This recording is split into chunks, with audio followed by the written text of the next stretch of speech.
Well, you know, a number of scientists are telling us these days that there's no reason we can't live to be 100 years of age. And most people think, oh, I don't want to live to be 100 years of age, because they think of being in a wheelchair and sick and all that. But what if you were very active, you had a keen mind, no Alzheimer's, you felt great, and you're 100? That would be good, wouldn't it? Well, that's possible. You know, back in 1796, the average lifespan was about 25 years. About the founding of our country around that time. In 1896, the average lifespan almost doubled to 48 years. And 2011, scientists tell us, of course, 2011 promises a healthy and productive average lifespan nowadays about close to 80 for most Americans. And many reputable anti-aging scientists predict average lifespans of 120 plus years before 2046. Now, this is the thing. There's quantity of years versus quality of health. And the idea is, as you know, you can see there on the blue line that usually after 30 and 40, it's all downhill from there. Well, the goal is to have excellent quality of health as we get older, even to 100 years of age. And most people say the best thing to do is when we come to that long life, at the very end, just go down real quickly. You know, maybe like some of these people, they go to sleep at night and they just don't wake up. That's the way I want to die. The goal in life is to die young, as late as possible. And Dr. Howard Murad, who's a good friend of mine, a colleague, he said, aging is a fact of life, but looking your age is not. Now, the American Academy of Anti-Aging Medicine, I'm a member of that, and they have come up with 5 points, diet recommendations for anti-aging. The first one is eat a wide variety of plant foods. Here we go again. Maintain a healthy weight. Choose a diet low in fat and cholesterol. Choose a diet with plenty of fruits, vegetables, and grains. Use sugar, salt, and sodium in moderation. Aging also is related to less calories in the diet. It seems that cultures that eat more calories die younger. And they've done the studies, even with rats and mice, to show that there's a 50% increase in longevity with a 30 to 60% decrease in calorie intake. And you know, that's very typical of what Americans are doing. They're eating 30 to 60% more calories than their body really needs for optimal health, because they're snacking all the time. And they're eating the wrong types of foods. So cutting down those calories and focusing your calories on health-supporting foods is optimal for your longevity. Now, how many remember the National Geographic magazine a few years ago on the secrets of living longer? Do you remember that? And they identified what they call blue zones. Certain areas of the world where people live to be 100 years of age or older, and these parts of the world where they're the healthiest and longest living people. And they identified 3 areas in the world. The first one is Okinawa, Japan. The next is Sardinia, Italy. And the third is Loma Linda, California, right here in Southern California. These are the cultures of longevity, the areas of the world that people are the healthiest and live the longest. Now, of course, Okinawans are known to be amongst the healthiest people in the world, and a lot of centenarians in Okinawa. This here is mortality rates in long-lived populations, and you see what the life expectancy is there on the left, from Okinawa down to where the United States is. Then you see the adjusted death rates for cardiovascular. CHD is coronary heart disease, and then you have cancer, stroke, and all causes of death. And you can see how the Okinawans have much greater longevity and a lot greater health compared to the other countries. And unfortunately, we're down like 18th or lower in the health and longevity of the world. Yet we have the best medical system in the world, right? As far as technology is concerned. Here's some Okinawans that are older here and very active, 96 and 95 years of age. Here's both of these gentlemen are over 100 years of age and quite active. Note, by the way, you notice no Alzheimer's diseases. Very alert and very active in their lifestyle. This man's 103 years old and plays that instrument, traditional Okinawan instrument. They found no Alzheimer's in him. They found very low cholesterol, very low percent body fat, in really super health and fitness. Now, when you look at this is what we're going to start off with tonight, is kind of look at these diets of these people that live to be over 100 years of age. What kind of foods are they eating? And that's what the Okinawa study was. They analyzed the diets and lifestyle of people 100 years or older. And they found out that their diet was very low in calorie. It was a plant-based diet. They used a lot of unrefined carbohydrates. It was very low in protein in comparison to the average American diet, and low in sodium. They ate 9 to 17 servings of vegetables a day. 9 to 17 servings of vegetables a day, and I said that the average American has one garden vegetable every other day. Big difference. In fact, the cancer researchers are saying that if you want to prevent cancer, you should have a minimum of 9 vegetables a day. 7 to 13 servings of whole grains. 2 to 4 servings of calcium-rich foods. And a lot of that calcium-rich foods, by the way, is in the form of seaweed. They love to eat seaweed, which is very rich in calcium, as well as the green leafy vegetables. 2 to 4 servings of flavonoid-rich foods. These are antioxidants that are common in green tea and also soy-based products, such as tofu. And they had 2 to 4 servings of fruit.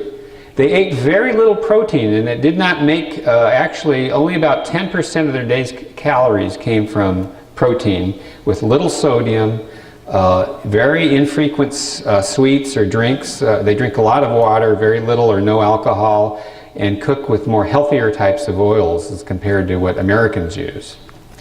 Another culture is in the area, and this is another culture that wasn't in the National Geographic article, but I'm putting this in because my colleague, Dr. J.M. Hoffman, who actually was very instrumental to me in pursuing nutrition as a career, went up to the Hunza population in the Himalayas. How many of you heard of Hunza up in the Himalayas? Some of you have. If you ever saw the movie Lost Horizon years ago, that was really Hunza. They didn't say Hunza in the book, but that's what it was based on, is the people of Hunza. And these people have for many years have been attributed as the world's healthiest and oldest living people. The oldest recorded age in Hunza is 130. And a number of years ago, in the Journal of the American Medical Association, there was an article saying that there's this group of people up there, they're living 100, 110, 120, even reports of 130 years of age. And the result of that, Dr. J.M. Hoffman went to study these people, and for the National Gerontology Association, went to study these people to find out why they lived so long, and he wrote this book. It's a beautiful place. The world's very isolated from the world. Unfortunately, today they have a road now up there, and more people are getting there, and probably in this generation people aren't going to be living as long as they do because they're becoming westernized, just like in Okinawa. Do you know McDonald's is in Okinawa now? And so this is the last generation to live to be 100 years of age in Okinawa, because those kids now, the children in Okinawa, love McDonald's. And they do not like to eat the traditional Okinawa diet. We have ruined their culture through westernization. That's what's going on throughout the world. These gentlemen are all over 100 years of age. These are Hunzakuts up in Hunza. The gentleman, the second one from the left there, was 106 years old, and he used to walk 12 miles a day. Now, when you're in Hunza and you're walking, that's a lot of walking because it's a lot of uphill. You know, it's very strenuous type of walking. This gentleman is 120 years old. This Hunza man, no Alzheimer's, has all his own teeth, has a great sense of humor, very fit. And by the way, when they analyzed their cholesterol, their average cholesterol was only 130 milligrams per deciliter. Average American is over 200. Very pristine area, very rich culture up in this Himalayan region.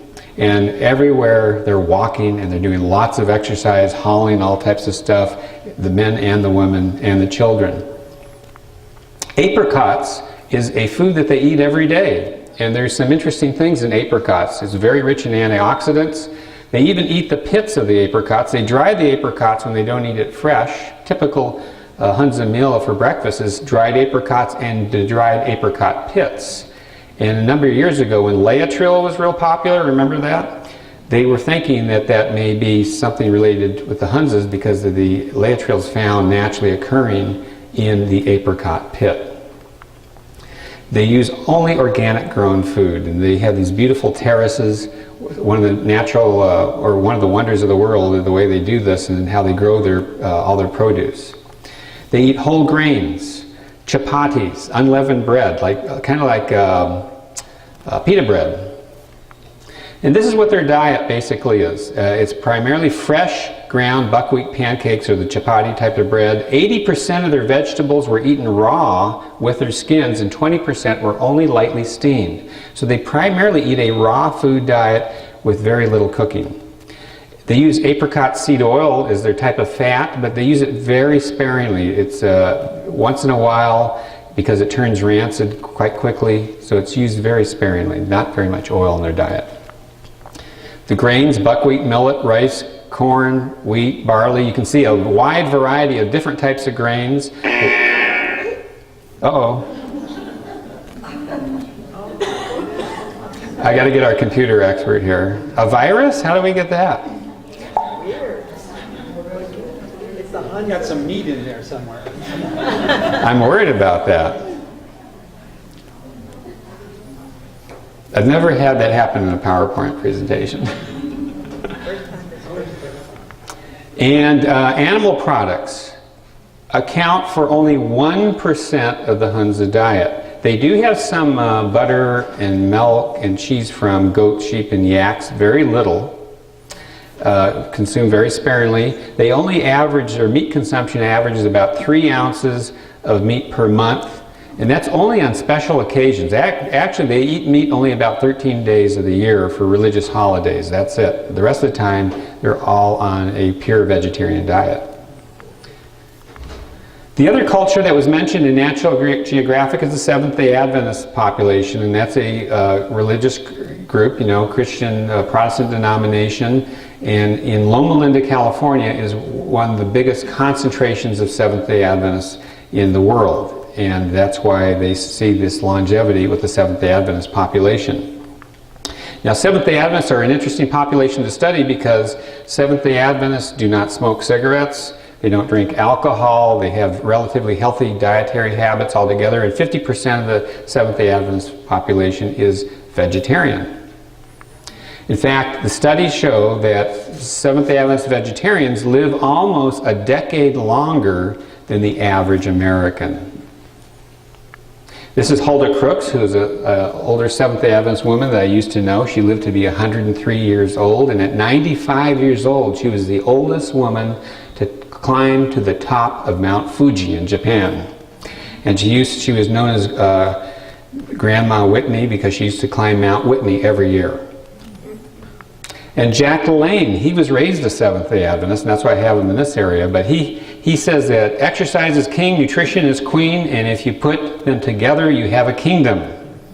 And Jack LaLanne, of course, is very good friends with the Braggs because as a little boy, he went to Paul Bragg's lectures. He was very sickly. And Paul Bragg gave a dynamic health lecture, and that inspired him to get into health and fitness, and he owes a lot to Paul Bragg, who's the founder of our institute and our company. And Jack had an interesting philosophy of life. You know, he said, dying is easy. It's easy to die. You just eat bad food and you sit and watch TV and don't do any exercise. That's easy. But living is really hard. And he even admits, he says, I don't like to exercise. He says it's a pain in the, and I won't say what he said, but it takes a lot of work and effort to stay alive. Eating the right foods and committing to that type of lifestyle and exercising regularly, it's a lot of work, but dying is easy. And Jack lived to be 96 years old, and I believe if he didn't get that pneumonia, he probably would have got to that 100-year mark at least. Paul Bragg was another one. Paul Bragg lived to be about 95 years of age, and actually he died from complications from a surfing accident in Hawaii.